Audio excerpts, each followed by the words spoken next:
Hello. Did you know that the moment the old world collided with the new was never a single event? It was a chain reaction of fear, ambition, greed, faith, storms, and silences. A moment when kings gambled with oceans, sailors vanished into mist, and entire civilizations stood on the edge of an era no one truly understood. If this kind of forgotten history excites you, then stay with me. And if you enjoy this journey, don't forget to like, share, and subscribe, because I'm waiting to read your thoughts in the comments. Now, let's step into the darkness before America had a name. It was a slow, trembling awakening, like a great continent stirring from centuries of dreams. Europe, in those restless years, was a place of shutting gates, crowded markets, suffocating kingdoms, and ancient rules that chained entire generations to the same soil. Behind the stone walls of monarchs and the mud floors of peasants, a quiet hunger began to burn, an ache for something beyond the maps, beyond the horizon, beyond the imagination of any scholar who still believed sea monsters waited at the edge of the world. In smoky taverns of Lisbon, in cold harbors of Bristol, in sunlit ports of Seville, whispers moved from mouth to mouth, stories about warm winds from somewhere west of the ocean, drifting pieces of unfamiliar wood, birds that did not belong to Europe, and tales carried by sailors who swore on their lives that land existed far beyond the reach of the known world. These rumors were like sparks falling on dry grass, and soon every kingdom in Europe felt the heat of curiosity turning into ambition. Kings who had once argued about borders and taxes now found themselves dreaming not of neighboring lands, but of entire continents waiting in silence across the sea. The first voyages were not made by the proud or the privileged, but by the desperate. Men with nothing left, orphans, mercenaries, gamblers, thieves, younger sons with no inheritance, stepped onto fragile wooden ships because the world behind them had no place for people like them. They sailed with superstitions in their pockets and fear in their throats. The ocean was a living creature then. It swallowed hulls whole, folded storms into itself, and turned days into endless nights where no star could be trusted. Many ships left their ports with full crews and returned as empty ghost vessels, drifting ashore with no one left to tell what had happened. But when land finally rose from the mist, green, tall, wild, unclaimed by any map, the sailors stared in silence, unable to understand what they were seeing. They had expected islands of spice, shores of gold, the edges of Asia. What stood before them was something else entirely. A world breathing with ancient forests, rivers wide as small seas, and skies stretching like a promise no one had asked for. The first footprints they left felt almost like intrusions, mistakes pressed into the soil of civilizations far older than any European kingdom. Long before these ships ever reached American shores, the land was already alive with nations that carried stories in their songs and history in their blood. They hunted the forests, farmed the plains, traded across distances Europe would have considered impossible, and lived within cycles of nature that outsiders could not begin to understand. When they saw the newcomers, there was confusion rather than fear, curiosity rather than hostility, as if they believed these pale, exhausted travelers were lost wanderers who had accidentally stepped into a world larger than their understanding. The first exchanges were hesitant, built on gestures, gifts, and misunderstandings. Both sides tried to read the intentions of the other by studying the movement of hands, the tone of voices, the meaning of silence. No one knew then that these early kindnesses and suspicions were planting the first fragile seeds of a future neither side had imagined. The Europeans believed they had found a path to fortune. The native nations believed they were witnessing visitors who might simply pass through. Neither knew that history had already decided otherwise. As months turned into years, the collision of these worlds deepened. Back in Europe, kings and queens waited with widened eyes for ships carrying news, ready to claim ownership of lands they had never seen. Every map drawn in these years changed the shape of Europe's imagination. The unknown became a place of opportunity and danger, a place where ordinary men could become legends or vanish without a trace. More ships crossed the ocean, carrying priests who believed they were saving souls, soldiers who believed they were serving crowns, and families who believed they were escaping destiny. Yet in every settlement built on the shores of the New World, the same quiet truth lingered. No one truly understood where they were or what this place would become. Life was fragile. Winters could erase entire colonies. Summers brought storms that tore roofs from houses. But something stubborn kept the survivors rooted to this land. They tasted water from new rivers, heard languages they could not decipher, watched stars arranged differently from the ones above their birthplaces, and slowly began to sense that they were no longer Europeans, not entirely. They were becoming something else, something undefined, something that did not yet have a name. This was the earliest breath of an American identity, born not from declarations or wars, but from the loneliness of strangers in a vast land. It grew in the small moments, a sailor learning to track through a forest by watching a native guide, a family planting seeds in soil they had never touched before, a child born in a wooden cabin who would grow up knowing only this land as home. These moments gathered like threads, woven quietly into a fabric that would eventually shape the destiny of a continent.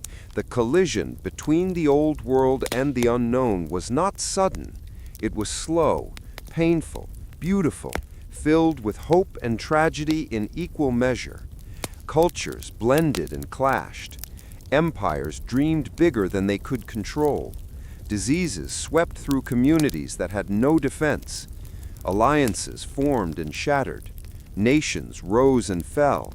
And through it all, the land witnessed everything in silence, waiting to see what kind of people would ultimately claim it as their own. This was the beginning of a story still unfolding today, a story of migration and survival, of ambition and loss, of dreams stretching across oceans. When Europe reached toward the horizon, believing it would shape the world beyond it, it could not imagine that the world it found would reshape Europe in return.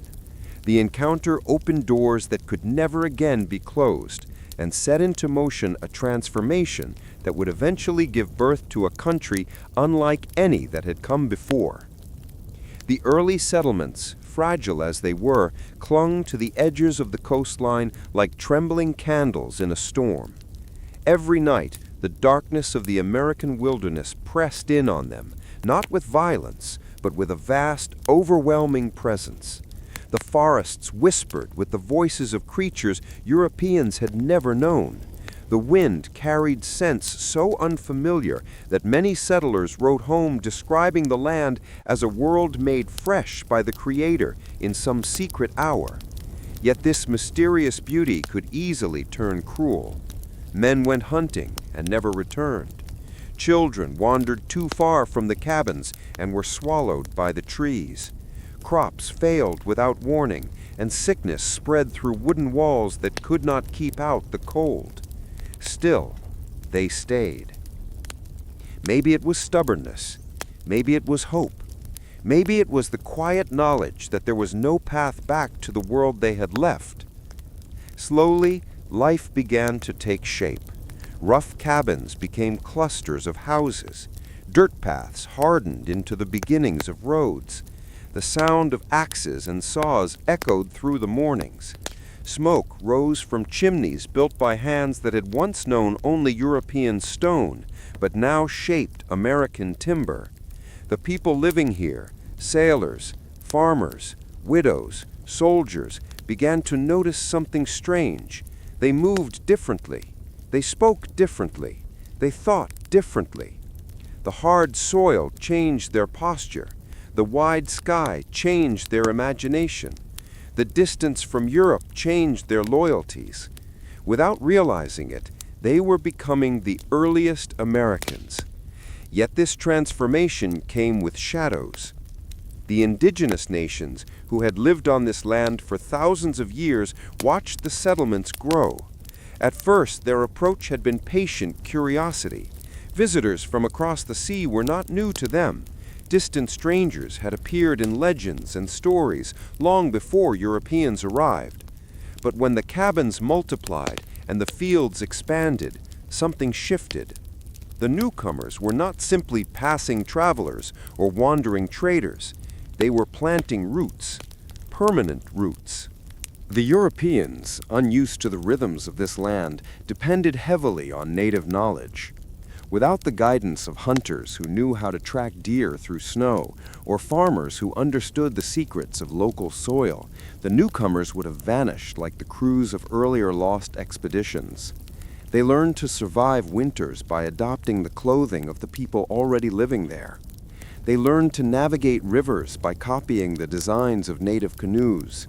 They learned new crops, new medicines, new methods of storing food. But they did not learn humility. Or maybe they learned it too late. Every ship arriving from Europe carried not only supplies, but also expectations, orders, and imaginations shaped by kings who had never touched American earth.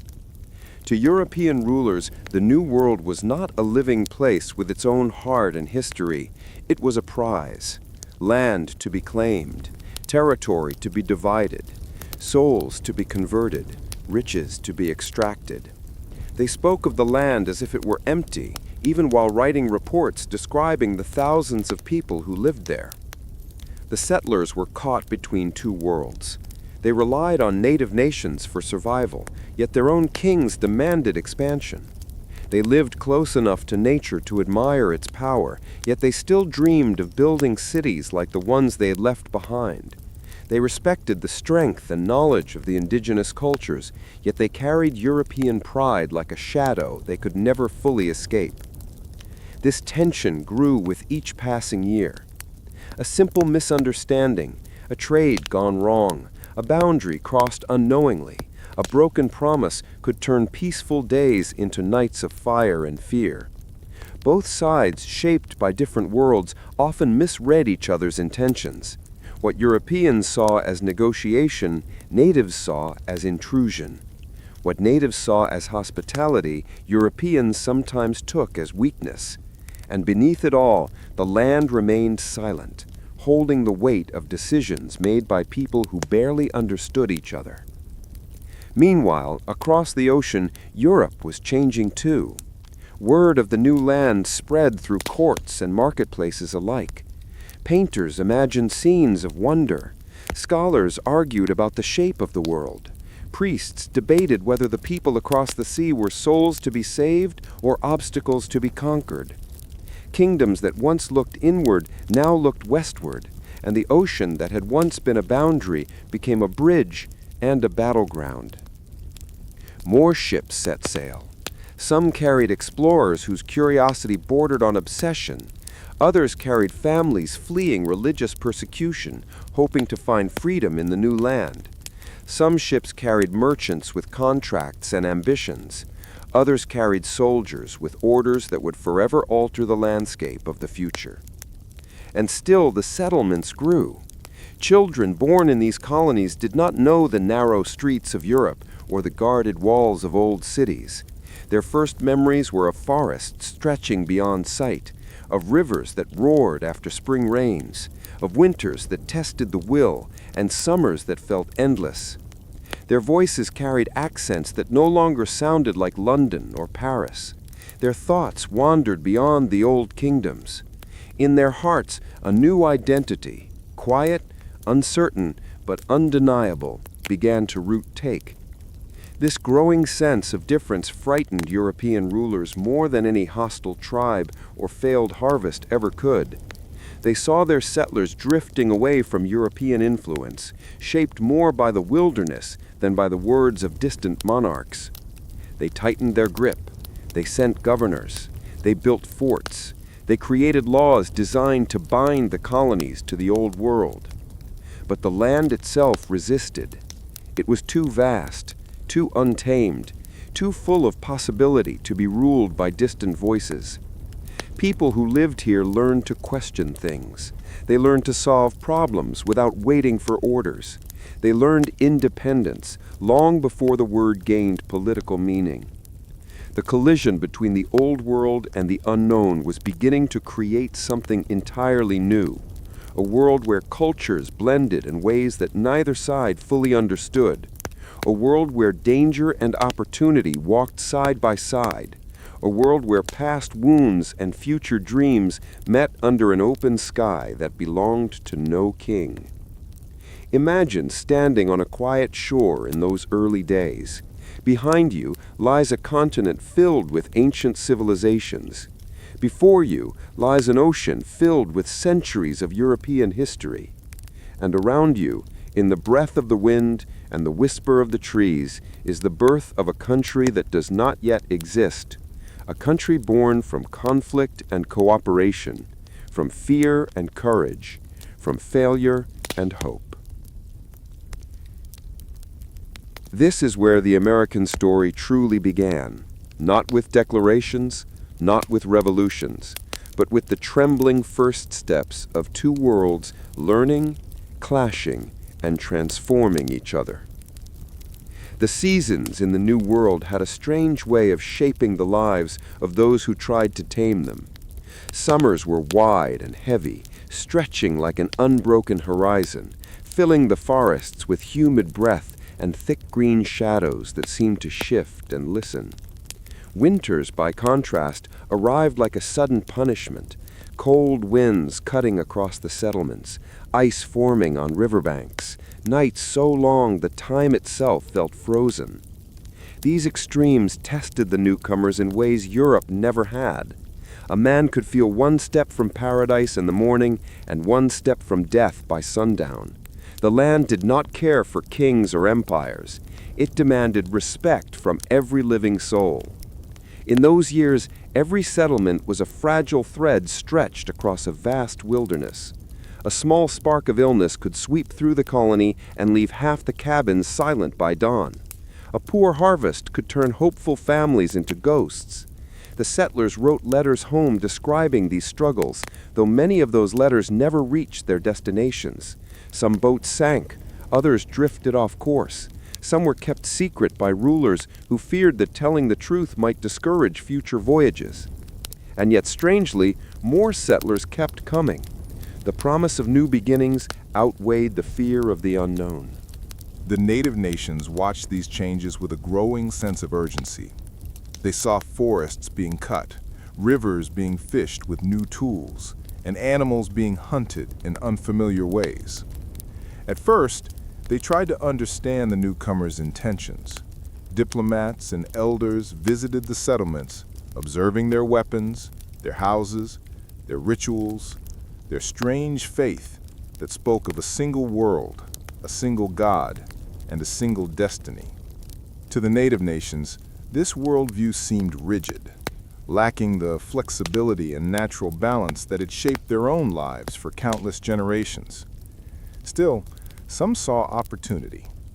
Trade with Europeans introduced new materials, iron tools, metal blades, cloth, beads, that quickly became woven into everyday life.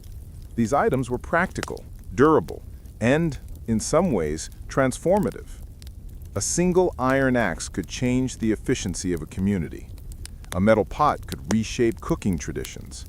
But each exchange carried an invisible cost. The more the newcomers became part of the landscape, the more the old rhythms began to shift. There were moments of harmony, moments that history often forgets because they do not fit neatly into stories of conflict and conquest. A settler might learn a plant's healing properties from a native healer and save his family from sickness. A native hunter might teach a young colonist to move silently through the woods, shaping the boy into something more adaptable than his European ancestors. There were marriages, friendships, alliances born not from politics, but from necessity and human connection. These were the quiet bonds of early America, made of trust that grew in the spaces where fear loosened its grip. But even these bonds could not hold back the coming storm. More ships arrived. More settlers spread inland. More land was claimed with flags, with ink, with weapons. And as the European presence strengthened, the balance between the two worlds wavered. A single misunderstanding could unravel years of trust. A lost calf, a misinterpreted gesture, a careless accusation. These were enough to spark violence. And when violence erupted, it did not stay small. Retaliations carried across forests, crossing tribal boundaries, drawing in communities that had once been neutral. The newcomers, unused to the deep-rooted alliances and rivalries among native nations, often misjudged whom they were dealing with. They believed they were responding to isolated incidents, when in truth, each action carried echoes through entire networks of people. Meanwhile, the settlers found themselves fighting not only the unfamiliar, but also their own fears. The wilderness was so vast that it frightened them into decisions driven by desperation rather than reason. A rustle in the trees could be a deer or a scout. A blaze of fire in the distance might signal enemies, or merely a controlled burn by a neighboring tribe.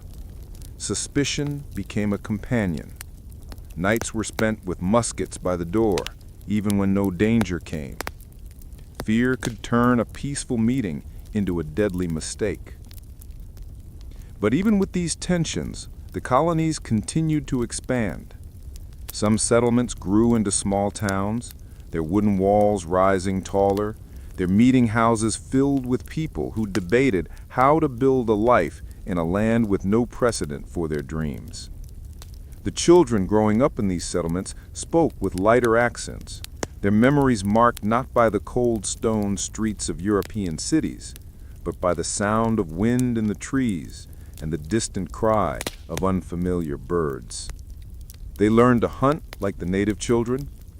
They played in forests where ancient stories lingered unseen. They grew into adults who viewed themselves as separate from the kingdoms their parents had once served. Across the Atlantic, this troubled the crowns of Europe. They expected obedience. They expected loyalty. They expected profits. But the settlers were changing, becoming shaped by the wilderness far more than by laws printed in distant capitals. Letters from governors warned that the people of the New World were growing bold in their independence. They solved their own disputes, appointed their own leaders, and made decisions without waiting for permission. The kings of Europe responded with firmer rules, stricter taxes, and tighter control, unaware that these efforts would only push the settlers further away. What neither side fully understood was this: the collision between the old world and the unknown did not simply bring new land under old rule. It created a new kind of person, one who lived between worlds, belonging fully to neither. These people were not quite European anymore, but they were not native either. They were a blend of necessity, shaped by storms, by hunger, by alliances and conflicts, by landscapes too grand to be controlled. They were the earliest echoes of a future people, a people who would one day call themselves Americans. And so, the story continued, year after year, settlement after settlement, as the land watched and waited. The forests whispered warnings. The rivers carried the memories of lost travelers. The sky stretched over everyone equally, newcomer and native, hopeful and fearful, conqueror and survivor. This was only the beginning of the beginning. Dawn rose over the coastline like a slow-moving fire, pulling gold across the waves and brushing the foreign shore with shimmering light. For the newcomers, it felt like standing at the edge of the world, one they had chased in rumor, charted in hope, and finally touched with trembling hands. But the land did not greet them with silence. It answered. The forest moved first, whispers through the leaves, shapes in the trees, distant footsteps that belonged to no soldier or settler. The newcomers sensed eyes on them long before they saw any faces. Some swore they heard soft laughter in the wind. Others believed the forest itself was watching, judging, deciding what kind of people these strangers might become.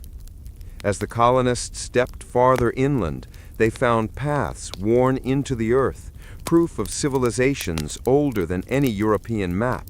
Villages carved from patience and memory stood in harmony with the land. Fields of maize swayed in the breeze like golden rivers. Smoke rose from hearths where families told stories far older than the languages the newcomers carried. And then, at last, the two worlds saw one another. Not in battles, not in treaties, in simple, wordless recognition. A group of native hunters emerged from the trees, as silent as spirits. The colonists froze, their hands shaking, not from fear, but from the realization that they were intruders in a place already claimed by time and tradition. The hunters did not raise their weapons. They only studied the newcomers with an expression impossible to read, part curiosity, part caution, part something deeper. One of the hunters stepped forward. He touched his chest, then pointed toward the horizon, as if showing them the direction from which the sun rises, a gesture of identity, a gesture of welcome, or a warning. Perhaps all three. The colonists responded with the one language they trusted most: gifts, bread, beads, a small copper knife that gleamed like captured sunlight. The hunters examined each item carefully, as if weighing not the objects, but the intentions behind them. And for a moment, the world held its breath. Then one hunter extended a handful of maize kernels, golden, warm, ancient. Food not of Europe, but of this land. A seed offering, a promise that life could be shared if treated with respect. That exchange, so small, so fragile, became the first thread in a tapestry that would one day define a continent. But harmony was only the beginning. The strangers soon learned that the land itself was a force. Storms that tore through their camps, winters cruel enough to test faith, diseases they did not yet understand. The forest that whispered during the day roared at night, reminding them that survival would be earned, not granted. Still, they endured. They built shelters from fallen timber, learned to read the winds, followed the tracks of deer like students at the feet of nature.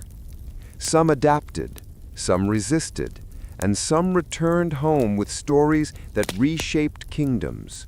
Step by step, failure by failure, miracle by miracle, the identity of a future America began to stir, quietly, almost shyly, beneath the hardships.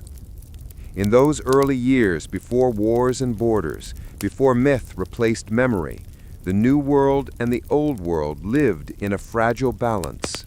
Not equals, not enemies, just two civilizations trying to understand one another in a land vast enough to swallow both wonder and sorrow. And as the colonists learned to survive, something else awakened in them. a belief that this place, this strange, beautiful, unpredictable continent, was not just a distant extension of old empires. It could become home. A new beginning, born from collision. A new identity, born from struggle. A new story, born from the meeting of worlds. And deep in the forests, where the wind carried the voices of ancestors, the native people listened, watched, and wondered what future these strangers would bring, and what part they themselves would play in shaping the destiny of this land. The chapter of discovery had begun. Seasons shifted like turning pages, each one carving its own mark on the fragile settlement. What began as curiosity soon grew into a shared rhythm. Stories traded by the firelight, lessons carried in calloused hands, and the silent understanding that both worlds needed one another more than either dared to admit. The newcomers learned to plant maize in mounded rows, to track storms by the bend of the trees, to treat fevers with herbs older than their oldest kingdoms. In return, they brought iron tools, new forms of writing, and songs that drifted across the water like ghosts from another age. At night, the settlers sat beneath vast skies, staring upward at unfamiliar stars. Some whispered prayers, some whispered regrets, some simply listened to the forest, the waves, the heartbeat of a land that felt both welcoming and indifferent. The native people watched them closely, measuring whether these strangers came to live with the land or to conquer it. Elders spoke of prophecies, of pale figures crossing the sea, of a great turning, and of a world that might never be the same. Young warriors worried, mothers feared, children asked questions no one had answers for. Yet still, there were moments, brief, fragile moments, when hope outweighed caution. A young settler girl traded stories with a native boy by scribbling pictures in the dirt. A hunter taught a carpenter how to move through the woods without disturbing a single leaf. A healer from each world shared remedies over a pot of simmering broth, discovering that sickness recognized no borders. But beneath that harmony, a quiet tension grew. Every new arrival from across the Atlantic meant more land claimed, more forests cut, more questions asked by those who called this place home long before the sails of Europe pierced the horizon. Every new discovery made by the colonists, every river charted, every field planted, felt like another step away from the world they once knew. Still, both sides tried to understand, tried to coexist, tried to believe that the future could hold them both. And yet history teaches us that even the gentlest beginnings can lead to storms. For every shared harvest, there was a misunderstanding. For every handshake, a rumor. For every alliance, a fear. But in these early years, before the wars, before the betrayals, before the rewriting of names and lands and memories, there existed a fragile chapter where two worlds looked at each other not as enemies, but as answers to questions they had never known how to ask. A chapter where the first threads of what would one day become America were woven, not from triumph or conquest, but from curiosity, hardship, and human need. A chapter where the land shaped the people, and the people shaped destiny. In the shadow of ancient forests and beneath skies untouched by map or crown, the first heartbeat of America began, not in glory, not in perfection, but in the meeting of two worlds that were never meant to remain strangers. Those early footsteps, hesitant, fearful, hopeful, echo through every piece of this nation's story.